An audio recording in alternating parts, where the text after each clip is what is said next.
In this video, I'm going to show you the expanded logging that has been added to Nerdio Manager when working with Azure Runbooks. So let's start out by going to scripted actions and going to Azure Runbooks. We have several dozen Azure Runbooks in my sample environment here, and I have one that failed to run. The specific one is called Backup Nerdio Manager application, and it has been scheduled to run right here. Let's take a look. It's scheduled to run on a weekly basis at 3 a.m. It looks like on Friday or at 3 a.m. on one day in a week. Now, what I see is that the last time it ran, it actually errored out.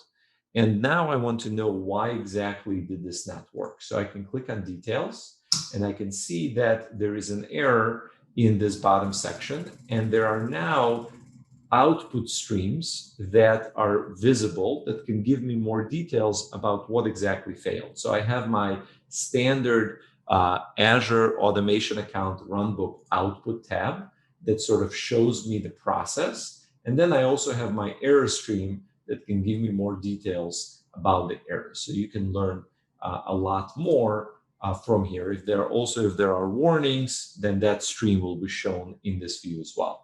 So now that I go into my output stream, I can see that, okay, my script started to run, the VM context was set, my environment and subscription context was set, and finally, I got an error that says, please upgrade app service to standard or premium tier to enable backups. And yes, that makes sense because sometime last week in my demo environment, I downgraded from a standard app service down to a basic app service, which does not support scheduled backups. And that is the reason that my scripted action that has run successfully in the past failed this particular time. Now I know exactly why, thanks to the expanded logging that is displayed inside of Nerdio Manager without having to go into Azure Portal and look at the automation account to try to figure it out from there.